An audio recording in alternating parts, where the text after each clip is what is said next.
Members of the jury,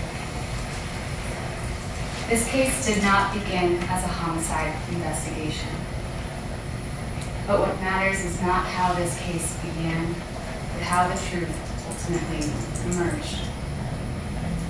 At 4:27 a.m., about 2 years ago to the day today, the defendant, Kevin West, called 911. He alerted dispatchers, my wife is having a seizure. I'm moving her to her side and getting her off the bed safely. He alerts them on the call. She's now no longer breathing. 911 dispatchers notify the Camas Washougal Police Department instantaneously. The evidence will show that the Camas Washougal Fire Department arrives on scene within minutes. The evidence will show that when the Camas Washougal Fire Department arrives on scene, they have the equipment, they have the training, and they have the knowledge to face whatever is on the other side of that door, whether it be a fire or to save a loved one. And in this case, they were attempting life-saving measures on Marcel Mulder West, known in life as Marcy and known throughout this trial as Marcy. The first responders trusted what they were told because it wasn't an unknown caller. It was their battalion chief. Someone that was a friend, someone that they trusted. And most importantly, someone who's trained in life-saving measures. The evidence will show the time of death for Marcel West was called at 5:11 in the morning. The defendant told all those on scene, we had a good day, we had Chinese food, we watched a few movies. In some accounts, he includes that they had made love that night. She had taken some ibuprofen, had a headache, threw up. She and I went to bed around 11:30.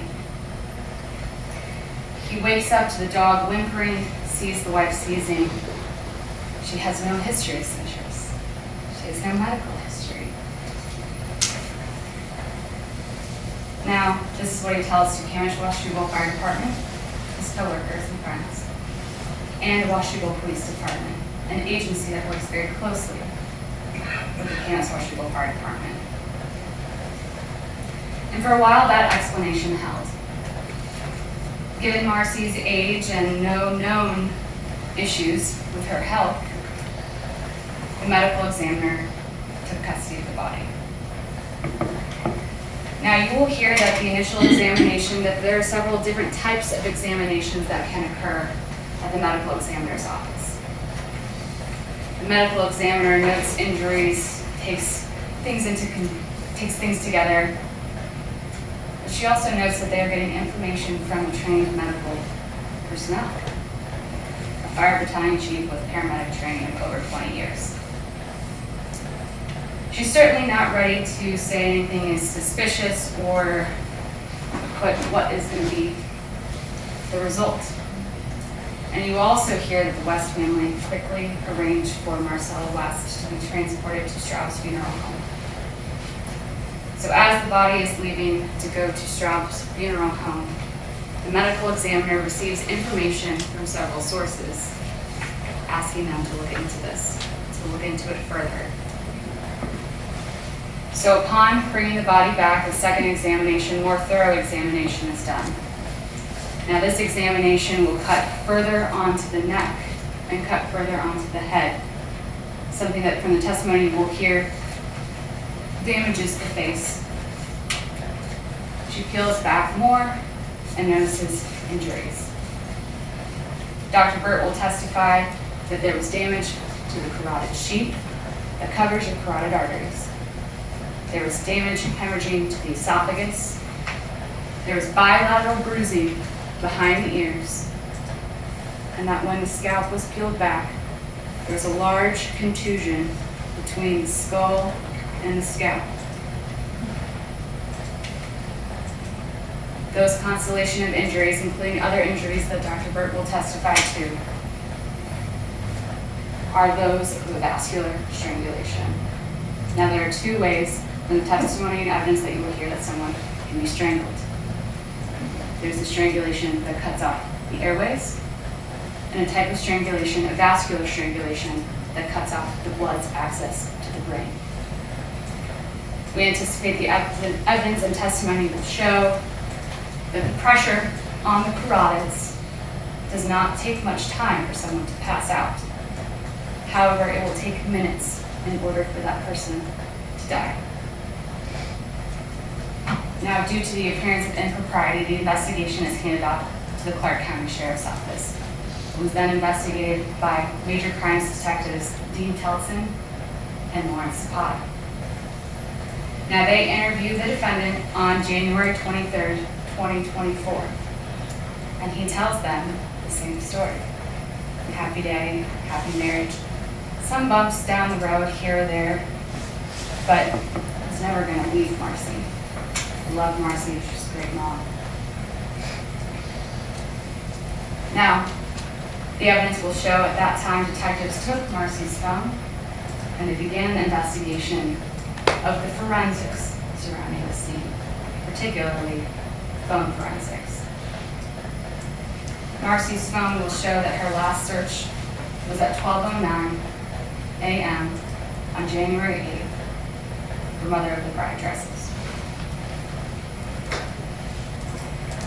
The evidence will show that when the defendant's phone was reviewed, there were some text messages as well. Text messages that were in direct contrast from the happy story that he was telling everyone. On January 7th, the day before Marcy's death, he texted his mistress's mother, "Just felt the need to send you a message. Today has been a tough day. I keep thinking about how happy I was yesterday and how we laughed. I want you to know how spiritually connected Cynthia and I are. We have something so incredibly special. Yesterday, talking with you, her, and I together felt so great. I can't explain the familiarity and love I have for both of you. You are my family, and I feel like we have always been. Thank you for your love and support. I will never be able to express how much that means to me. I love Cynthia to tears and will always give her my all. Love you, Mom. Please know how strong we are and that nothing will ever come between us."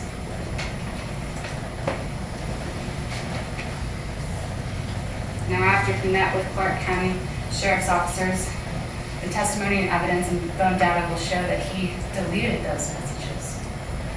He deleted messages that he had sent to others that said, "I'm going to leave Marcy on January 8th. I know where I stand." He deleted those messages on January 26th, 3 days after he had met with Clark County Sheriff's officers. Members of the jury, you will also hear of financial strain. But you as jurors do not have to consider all of these things in isolation. You'll be instructed that you can use your common sense.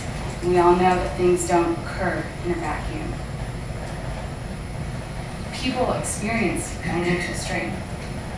People have affairs. People talk about leaving. Those are the realities of life and could perhaps be coincidences. But in the investigation of the death of Marcy West, the timing will matter. The convergence will matter. And you as a jury at the end of this trial will be asked to apply your common sense and to see whether or not all of these things together make sense. The evidence will show that the defendant's story of what happens does not hold up to investigative scrutiny. It does not hold up to medical testimony. You will also see, in addition to this, that people, yes, do grieve differently. But there will be evidence and photographs that you will see that in the days leading after her death, the photo of the two of them that once hung proudly outside or in front of the door is taken down and is put behind a couch. the room that she once occupied, the room she died in, cleared of furniture, mattress, belongings, everything empty. Her very existence in his phone deleted, her contact information deleted, her text messages deleted. Members of the jury, this is not a case about questioning the integrity of first responders. They run towards danger and help those when they're most vulnerable, when everyone else is running out. And that trust within the community is rightfully earned. But this is a case about the actions of one man in his personal life who just happens to be a battalion chief. Members of the jury, when you evaluate the phone data, the testimony of witnesses, the medical testimony, the photographs, everything in conjunction, my colleague Jessica Smith will ask that you find the defendant guilty of murder in the first degree. Thank you. And it's my understanding the defense wishes to make opening at this time. Is that correct? It is correct. Thank you, Kevin West did not kill Marcella. I call her Marcella because that's her full name. Marcy, we'll be calling her Marcy for this proceeding. Kevin West, on the early morning of January 8th, 2024, tried to save her. He used his skills of 25 years of being a paramedic, his training, his passion to try to save her. He couldn't. He called 911, knowing the response it would bring. It would bring a battalion chief, it would bring a captain, it would bring 3 other paramedics. He knew this, that they would come in to scrutinize this to help, and he wanted their help because he couldn't save her. So they came in and they tried and they couldn't save her. People, not every life-saving effort works. He tried to save the woman he'd been married to for about 22 years and had 2 children with, and built on that he wanted to, if he could, somehow save. He loved her, she loved him. But it was not a perfect marriage. You will find it was not. It was a deteriorating marriage. It was one that had been crumbling for years, almost from the beginning, but glued together by children and circumstances and finances, you name it. So they had met when they were in their late 20s in Eugene, Oregon. She was working at a Peace Health down there. She was working as a CNA for an oncologist. Kevin was working for Eugene Fire at the time. He was working their non-emergency transport. This is the van that takes people to the hospital, medical appointments, non-emergency. That was the job he was doing. His dream was to become a firefighter. That was his goal. On one of his visits to the hospital to drop someone off for their oncology appointment, they met Marcy. They caught each other on each other's eyes. They liked each other. They started dating. And they became a couple. Kevin continued in his quest to become a firefighter. He began his EMT training, went to Lane Community College, got his EMT degree, then he went further and got his paramedic qualification through the same college. At the same time, he was volunteering at the rural Lane County Fire Department, and he became a paramedic with some experience. Now, at some point, he gets a job with what was then known as the Camas Fire Department. This is before they joined the Prosecution. And he and Marcy moved up to Vancouver at that point. They got married. Life seems good. They have a couple of children.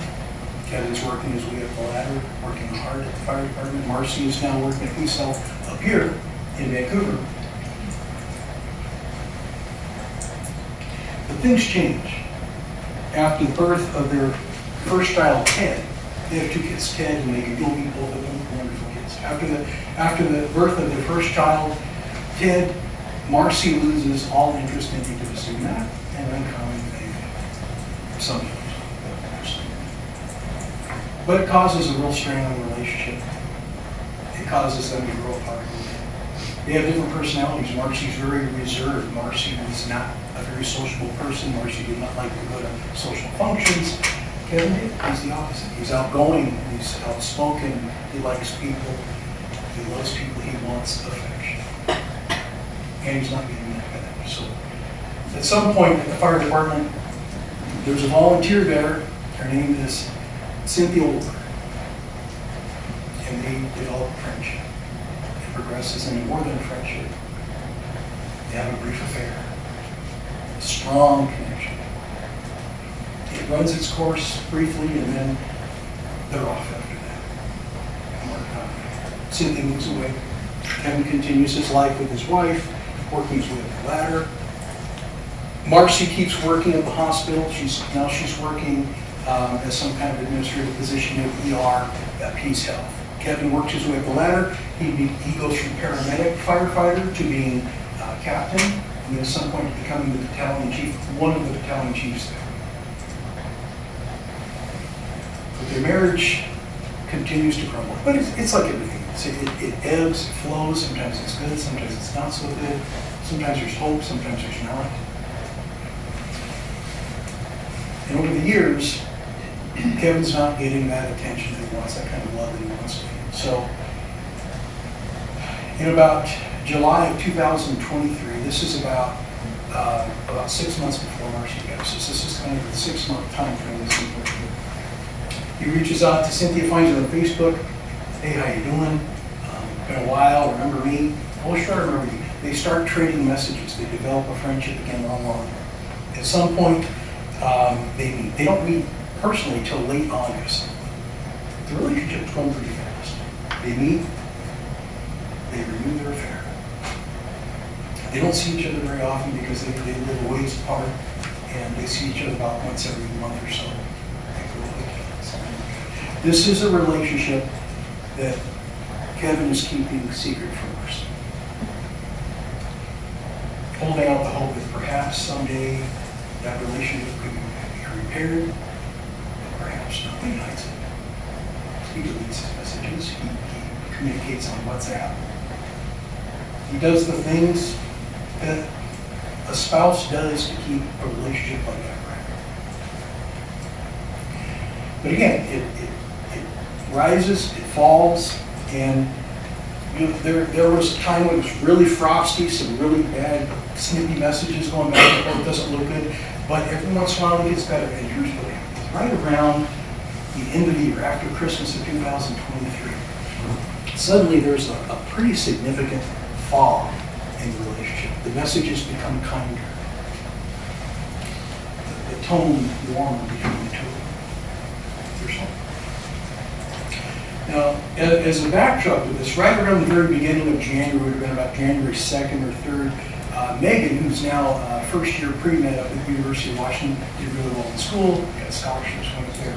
And when Marcy went up there to take her back, they couldn't listen to music in the car because she had one of her migraine headaches. Objection. Motion's been made, Your Honor. Overrule the objection. And so they couldn't listen to music as they normally would because she had this migraine headache. This had become a chronic problem for her. She comes back, some more time goes by, Megan's up north. Ted is now going into family business. He's actually starting his first night of residency at the Hawkinson Fire Department. And then fast forwarding a little bit, this is going up to January 7th. This is Sunday the 7th. This is the day before Marcy passes. Marcy's been having chronic problems, chest pains. She's been having ear pain, unplugged ear sensation, chronic migraines, routinely. Carries ibuprofen with her wherever she goes. But she won't go to the doctor. Never, ever goes to the doctor. Kevin tries to get her to go, she won't go. At some point, they get a new benefit at work. It's called the Life Scan. It's some kind of product that's sold to unions so that they can get a scan of your body and different health conditions. Turns out, but this was something that wasn't planned along on the spur of the moment. She didn't have this until just about a month before she passed. It was December 2023 when she had it done. But to get on the list, you had to plan this a year in advance. Kevin had made that appointment for her a year before because she didn't go to the doctor. At least she would get this. No big findings.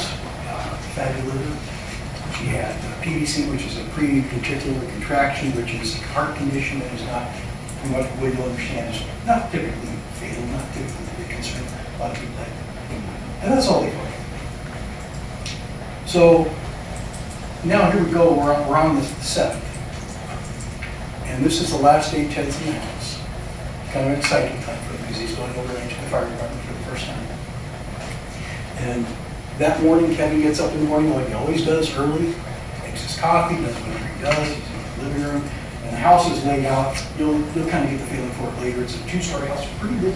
Come down the stairs, around, down the hallway to another family room where there's a kitchen there as well. He has his coffee. Marcy gets up. It's pleasant.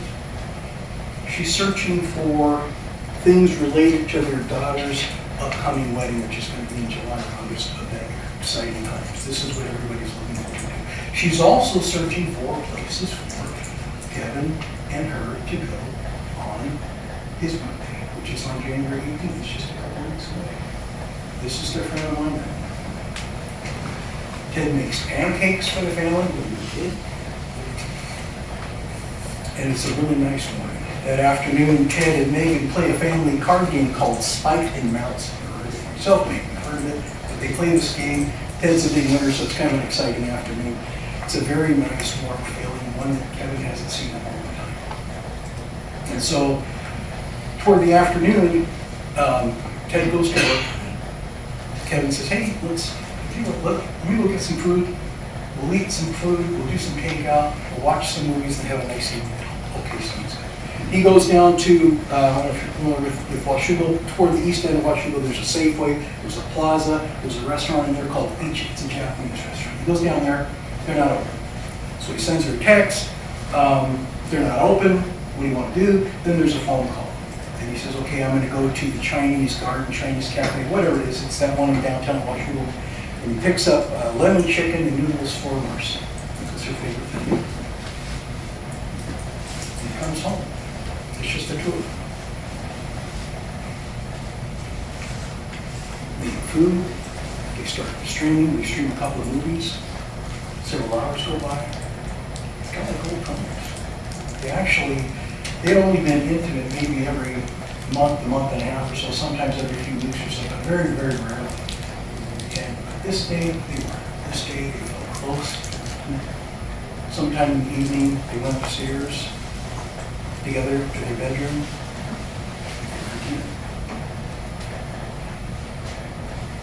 Afterward, Kevin came back downstairs. He goes back down the stairs, around down the hallway, all the way to the family room. He's sitting there watching the TV with the volume up. And at some point, Marcy comes downstairs and says, I'm having one of my terrible headaches. So she takes ibuprofen. She goes back upstairs. He checks on her, make sure she's okay. Paramedic is always going to say, hey, how's your walk? How's your head? Did you go on? Something like that. She goes back upstairs, and a little while later, maybe 45 minutes or so, he hears, in spite of the distance and the sound going on, he hears her throwing up violently. He goes upstairs quickly to check on her. She's in the guest bathroom. He helps her. He holds her hair back. Does all the things you do for someone to have that kind of trouble.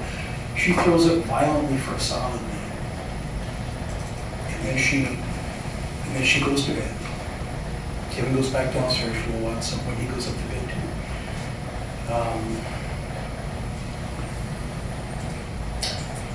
He's asleep. Is Marcy asleep with him? Marcy might have been asleep. She didn't have to sleep. Kevin was asleep. And sometime around early morning hours, it turns out it's a little bit after 4 a.m. we believe, but they have a dog, Sadie. Sadie sleeps on the bed all the time. You'll see the leggings, you'll see the bedspread, you'll see the dog hair. Sadie sleeps on the various places on the bed down at the floor. Sadie starts to whimper enough finally so that it wakes Kevin. Kevin's trying to quiet her down. Shh, shh, shh. And then he feels something different next to him. He feels something kind of stiff and unusual. So he kind of reaches over, he looks over, and Marcy's having a seizure. He's a trained paramedic. He can recognize the seizure. He sees the seizure, he goes around and tries to help her. This is something he's not seen happen to her before. She doesn't have any real life-threatening conditions that he's aware of. So he calls 911. He can't help her, and he has enough sense to not let his ego get in the way like a lot of people in medical training would. And he tries to help her first and then calls 911, knowing the response is going to be. He's on the phone with 911. They're telling him to perform CPR. You'll hear the call. He's a little frustrated because they're teaching him, they're trying to get him to do CPR in a way that he does not feel that they should according to his training. But he ends up following the instructions, the breaths and then the 30 compressions. So he's giving her compressions, and he's good at this. He knows how to do this. He's giving her very good, effective compressions. At some point he hears the silence. He says, I gotta run downstairs. It's all 911 call. I gotta run downstairs and unlock the door. He does. He goes downstairs, unlocks the door, comes back up, compressions. Then you see the cavalry arrive. You got two paramedics traveling together first. They get out of their car. One of them comes in first. He's Rick Byrne. He comes in. He says, "Where are you?" And he hears a voice upstairs. I'm up here. And so he goes up. He realizes for the first time it's his car. It's Kevin West. It's the battalion chief. Rick goes in, sets up his heart monitor. He's kind of the head guy at this point. He sets up the heart monitor, puts the IVs in for the epinephrine and the bisodium carbonate. These are things to help stimulate the heart to make the chances a little bit better. And at the same time, we have Eric Miller come in, another paramedic, and he's setting up for the what's called the Lucas device. You'll learn about this thing. And the Lucas device is going to be important. And when they get the Lucas device on, they've got the monitoring going on, and then you've got another paramedic who comes in, and she's working the head. She's doing what they call the bagging. Okay, you have someone doing it's a bag valve mask, the EVM will say. And she's working that, and this is the thing where you have to press down on the face really hard to get a seal over the mouth and the nose. And you have to reach under the head and grab under the chin and around behind the ears and squeeze, lift the head and pull so you clear the airway. And she does this, and somebody else has to do the bagging for this brief period of time because you only have so many hands. And so she's doing this until they get the eye gel in. And that's a tube that's shaped like this long, and it goes in like this. It's a blind insertion where it keeps the airway open. Then they hook the bag valve mask up to the eye gel. They work on her for about 30 minutes. You'll see a video of this Lucas device. This thing is literally a machine. It's doing CPR. It's mechanized CPR. It's got a little arch like this. It's got a really hard metal back plate underneath it. It starts in the middle of your back and extends up to the top. And this thing is just pounding away. It's also got a strap that goes up around the neck to keep the person from sliding on. And this thing is just pounding away. Every 2 minutes it gives the tone and it stops. You're supposed to look at your vitals. And then if it's not going on, you go for another 2 minutes. They did 9 rounds of life-saving measures. They did more than they could do for anybody. They tried so hard because this is a cold one. They never got a heart response.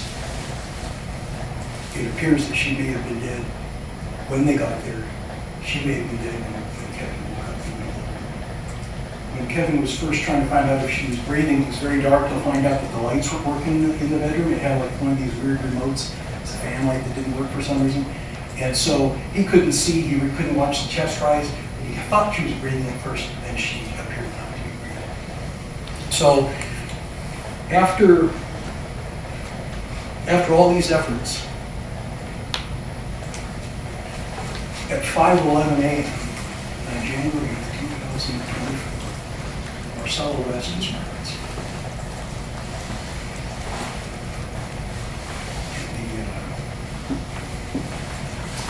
The house is filled with paramedics, firefighters, police come, it's routine, and unexpected death of police officers. So they come, they check it.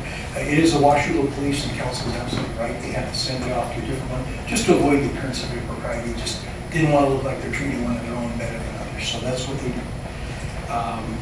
The medical examiner comes and takes someone's blood over to the medical examiner's office, and about 2 days later, there's an autopsy performed. This is Dr. Martha Burt. We heard about her a moment ago, and we hear about her again. And Dr. Martha Burt does an initial autopsy. Really nothing to see here, but she does this initial autopsy, no real serious findings. And then they receive some information from somebody, as counsel mentioned, that got their attention, say, hey, because the body had been done, packed up, and sent to the funeral home. Go get that body back. So they go get the body, they bring it back. A couple of days after that, they do a second autopsy. Dr. Burt will insist it's one autopsy, but or it's a second part of one autopsy. They did not make any additional incisions, the counsel said. What they did was they just looked at the same one, took more pictures, and looked a little deeper. That's what they did. All the what they call a reflection they had done the first time. So this time, with this newly acquired information, they're now interpreting things into it. And Dr. Burt will say that there appeared to be, blunt force trauma to the carotid sheath, okay, which is this thing that runs down here to the top of your heart almost.